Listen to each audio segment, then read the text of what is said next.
Here's a set of three 7.62 by 54R Headspace gauges made by Oki. I bought these for my KGKT project. Here's the bolt for it right here. Taking a closer look, the 7.62 by 54R cartridge is a rimmed cartridge. It's got a rim that protrudes out beyond the side of the case. That's compared to 7.62 by 39 and many other modern cartridges where that rim doesn't. 54R headspaces off of this rim, and that means that the gauges can be pretty small. They simply need to represent that rim when measuring headspace.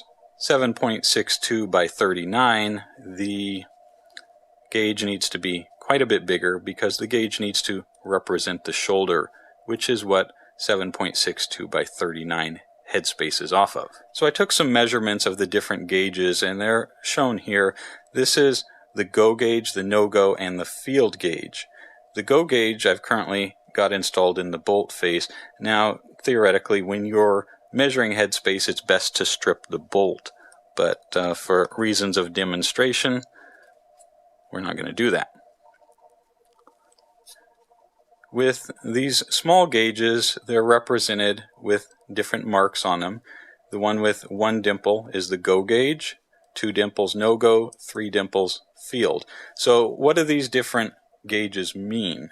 Well, the go gauge here represents the smallest acceptable headspace. Basically, you want the bolt to be able to close and lock up on the go gauge. The no-go gauge represents, it's a way to measure excessive headspace. You do not want the bolt to be able to lock up on the no-go gauge. If it does, then headspace is too large and things can be a little risky. Finally, the field gauge. What's the field gauge for? Well, military firearms, they can have a little more leeway with their head spacing, I guess, a little looser. And that can be for a number of reasons. Out in the field, grime and different sized cartridges. I guess it's to account for variances. So with military firearms, sometimes you can test with the field gauge instead of the no-go gauge if it fails the no-go gauge test. And we can see here the difference between the no-go gauge and the field gauge is about 3.5 thousandths of an inch. Let's take a look at these numbers real quick. The go gauge represents the rim being 65 thousandths of an inch thick.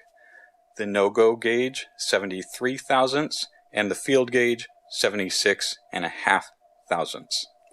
If we look here at the go gauge, which I measured at 65 thousandths, and then we take a look down at our trusty book here for 7.62 by 54R, we can see that 65 thousandths is the specified rim thickness. So why do we want to go through the trouble and expense of measuring headspace? Well, headspace is a critical dimension in a firearm.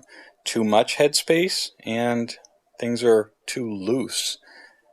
The issues that can come up are things like case head separation, very unsafe situations, and if the headspace is too tight, well, the bolt might not lock up properly, and that can be very dangerous too.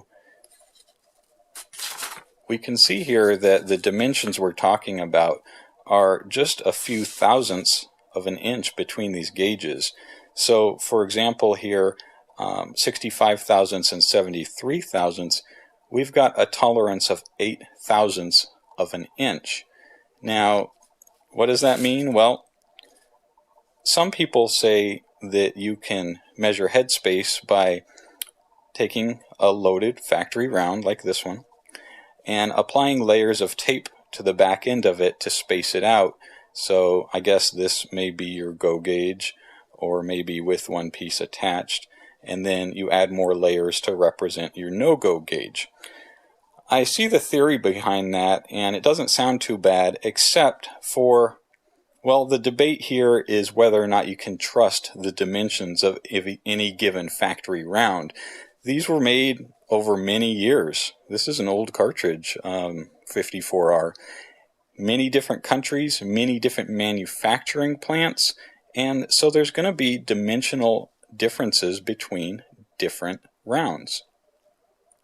In fact, that's kind of the point of setting Headspace using an accurate tool like these. When there's only 0.008 of an inch of tolerance when the Headspace is set between the go and the no-go gauge, well, I guess we can say that 0.008 of an inch is there as a tolerance to allow differences in cartridge dimensions. So am I saying there's a right way and a wrong way to measure this? Well, I'm not going to say that because I'm not overly experienced with this myself. I can certainly see the benefit of using precise gauges. These were precision ground. But I can also understand somebody not wanting to drop the money on a set of gauges to use them once, which a lot of people may do. Ultimately, with safety in mind, and because I plan on doing other projects in the future, I decided to go ahead and invest in a set of gauges. Now remember, I was talking about how this Headspace is off of the rim, and that's why these gauges can be so small. Well, 303 Brit also Headspace is off of the rim. And look at this gauge. It's got our little piece at the bottom that represents the rim, but it's also got a little bit of a body to it, which doesn't necessarily play any role here, but it does kind of make it handy to work with because it gives you something to hold on to. And here's the 7.62 by 39 gauge, which has to be big because this cartridge Headspace is off of the shoulder there. So there's no way to represent the shoulder without having a large gauge. So there you go. A quick look at these 7.62 by 54R Headspace gauges. Thanks for watching. Take care. Be safe.